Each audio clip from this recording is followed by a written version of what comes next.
You canceled cable because streaming was supposed to make TV cheaper, simpler, and easier to control.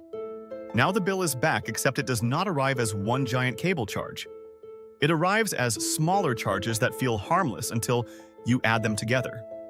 That is how the old system came back. Not through a cable box, through your apps. Streaming promised you freedom. You could choose what you wanted, cancel what you did not need, avoid long contracts, and stop paying for channels you never watched. That was the whole pitch.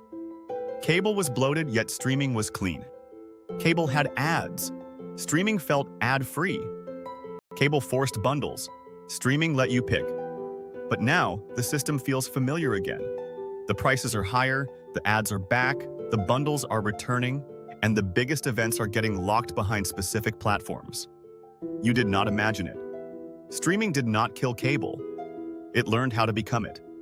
The first thing that changed was the business goal.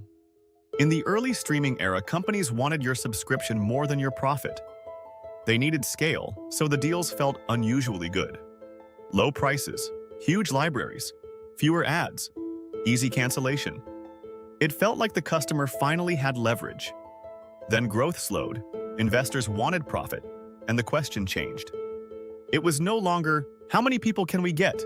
It became, how much can we make from every household that stays? That is when the experiences started changing. Netflix currently starts at $8.99 a month with ads.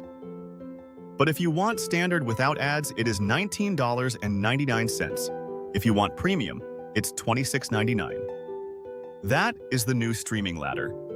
The cheap version still exists, but the clean version keeps moving higher. That is why the price feels different now. You are not just paying for content. You are paying to remove friction. You pay more to remove ads. You pay more for better screens. You pay more for the household version. You pay more when the plan you actually want becomes the premium tier. That is the part that feels like cable. The base price gets you in the door. The better experience costs more. And once you accept that ladder, the company can keep testing how much your household will tolerate. That is how the bill rebuilds itself. Not all at once, but quietly. A price hike here, a premium tier there, an extra member fee, a sports add-on, a bundle that sounds like savings because the individual apps became too expensive separately. You do not wake up one day and choose cable again. You keep the services you already have, add the one you need for an event, forget to cancel another, and eventually your entertainment bill starts looking familiar. Then came the ads. Ads returning to streaming is not a small detail. It is one of the biggest signs that the business model changed. At first, paying for streaming felt like paying to avoid commercials. Now the cheaper path often includes them. Netflix has said that more than 60% of signups in its ad markets are choosing the ad-supported plan. That means ads are not just a backup idea anymore. They are becoming part of the core machine. And from the company's perspective, it makes perfect sense. If you choose the ad plan, the platform earns from your subscription and from your attention. If you choose the ad-free plan, the platform earns more from your subscription. Either way, the system wins, and that is the realization. The commercial break did not disappear. It became a pricing option. Streaming did not remove ads from television. It made you pay more to avoid them. That is the kind of trade-off people thought they left behind when they canceled cable. The next pressure is live events. This is where streaming becomes much harder to cancel. A normal show can wait. You can pause a service for a few months and come back later. But a live fight, a playoff game, or a major event works differently. It creates urgency. Netflix streaming major boxing events like Jake Paul versus Anthony Joshua and Taylor versus Serrano 3 shows why live programming matters so much. A fight is not just another title in a library. It is a reason to subscribe right now. If everyone is talking about the event this weekend, the app becomes harder to ignore. That is the power cable always had with sports and live programming. Appointment viewing makes access feel urgent. You either have the channel or you miss the moment. Now that logic is moving into streaming. The platform does not just want to be where you watch old shows. It wants to own the event you feel you cannot miss. That changes the relationship. You are no longer asking which service has the best library. You are asking which service do I need this month? That question creates churn, but it also creates leverage. Because if the event is important enough, you subscribe. If the season is important enough, you stay. If the sport, fight, league, or exclusive release is locked to one platform, the platform becomes part of your access to culture. That is why live content is so valuable. It turns streaming from entertainment into entry. Then the bundle comes back. People hated cable bundles because they felt bloated. But companies love bundles because bundles reduce cancellation. One app is easy to drop. A package is harder to cut. If one show ends, the bundle still has another reason to stay. If your kids use one part but you watch another, and sports is included in the package, canceling becomes even more complicated. That is not an accident, that is retention. Disney now sells Disney Plus, Hulu, and ESPN bundle options, with ESPN content integrated into Disney's streaming environment.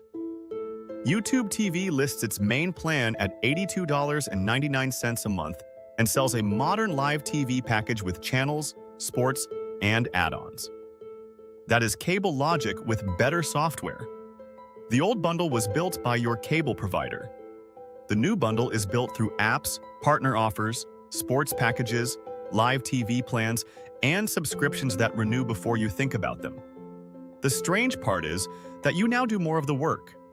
You track the apps, you track the trials, you track which plan has ads, you track which event is on which platform. You are not just watching television, you are managing access. That is why the system feels exhausting.